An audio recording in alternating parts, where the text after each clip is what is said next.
آج آپ کی ملاقات کرواتے ہیں ایک ایسے نوجوان سے جس کی عمر 108 سال ہے۔ پاکستان بننے کے وقت وہ ممبئی میں سائیکلوں کو پنچر لگایا کرتے تھے۔ قائد اعظم کے ساتھ رضاکار رہے، عطا اللہ شاہ بخاری رحمہ اللہ کے ساتھ جیل کاٹی، اور حال ہی میں 106 سال کی عمر میں ان کے ہاں ایک بیٹے کی پیدائش بھی ہوئی ہے۔ اور اب یہ مزید امید ہے کہ اگر بیگم ہمت کرے، میرے ایک شادی کرے نا، اور اللہ تعالیٰ موت سے بچائے، تو انشاءاللہ 2-4 بچے اور بھی ہوگی، کیونکہ میں صحت میں بالکل کامل اور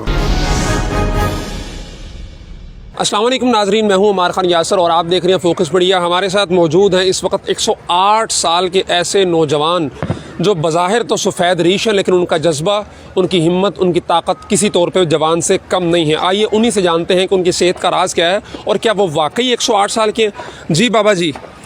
بابا مت کہوں، بابا بوڑھے کو کہتے ہیں، تو آپ بھی تو بوڑھے ہیں۔ میں بوڑھا نہیں ہوں۔ یا تو ابھی میرے ساتھ کشتی کرو، اور یا میرے ایک ٹوسے کو لگے گا نا تو پسلیاں ادھر ادھر ہو جائے گی، پھر ایک ہفتے تک تیرے وائف بھی عادت کرنے کے قابل نہیں ہوگی۔ اچھا یہ بتائیں کہ آپ کی تاریخ پیدائش کیا ہے، کس سن میں پیدا ہوئے؟ میرے تاریخ پیدائش جو ہے وہ 1913 کا ہے۔ ٹھیک ہے، کہاں پیدا ہوئے اور جب پاکستان بنا اس وقت آپ کو کیا میں پیدا ہوا ہوں؟ والد صاحب وہ زمانے میں ہم مزدوری کے لیے ہندوستان گئے تھے۔ ہندوستان میں بمبئی میں پوچھ کر کے پنچر کا کام سیکھا تھا۔ وہ زمانے میں موٹریں، کاریں، یہ چیزیں بہت کم تھی، اور ہم سائیکل کے وہ پنچر لگواتے تھے۔ اور وہ زمانے میں سائیکل ایسا ہوا کرتی تھی جس طرح آج کل کسی کے ساتھ پراڑو ہو۔ اچھا، کار تو بہت بڑی بات ہے، وہ تو بہت کم لوگوں کے پاس ہوا کرتی تھی، یا انگریزوں کے پاس ہوا کرتی تھی۔ پھر اس کے بعد جب پاکستان بنا تو سن 1948 میں ہم کراچی آ گئے۔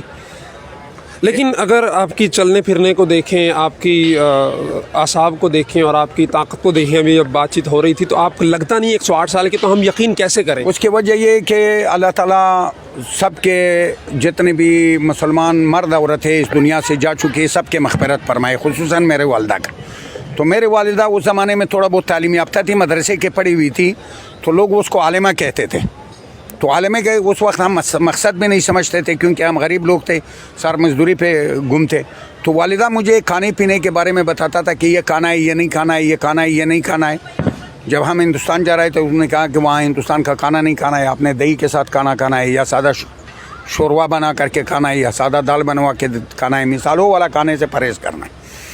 ایک تو یہ تھا۔ دوسری بات یہ کہ ہم نے خود بھی اپنے جسم کے ساتھ غیر اخلاقی حرکتیں نہیں کی، جس طرح نشہ ہے، کوئی پان کھانا ہے، کوئی چلیے کھانا ہے، کوئی یہ کھانا ہے، کبھی معدے پہ بوجھ نہیں ڈالا۔ نہیں، اس چیز کا ثبوت کیا ہے کہ آپ واقعی 108 سال کے ہیں؟ اس کا ثبوت یہ ہے کہ جب ہم نے تقریباً یہ سن 1971 یا 72 کے بات ہے کہ جب ہم اپنے آبائی علاقے میں گئے، جو تاریخ ہمارے پاس تھی، وہاں اپنے رشتہ داروں سے پوچھا تو ہمارے جو ایک گھر تھا وہ گھر ہمارے حوالے کرنے کے لیے انہوں نے بولا، اور ساتھ میں ایک بکسا دیا۔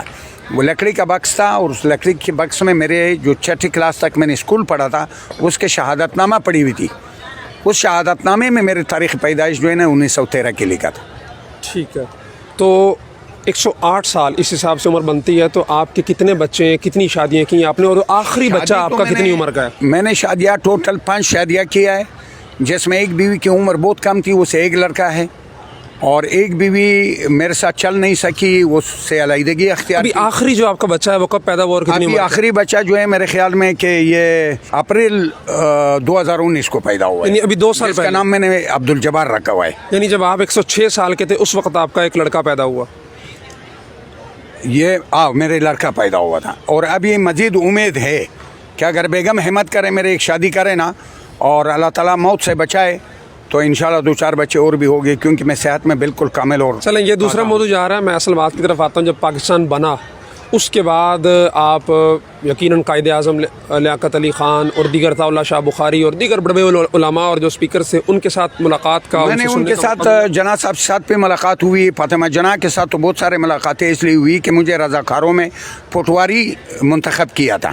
تو جو مہاجر تھے، یہ جو جہانگیر آباد کا ایریا ہے، لالوکیت کے ڈاکخانے حصہ کے ایریا ہے، ٹیناٹی کا ایریا ہے، یہ ایریا، یہ سولجر بازار جس میں وہ پارک بھی ہے، نشتر پارک، اس ایریا میں جو پرانے کاغذات ہیں اس پہ میرے سائن ہیں۔ اچھا، بحیثیت پٹواری کے جو اس کو کاغذات ہمارے پاس دیتے تھے، اور ان کو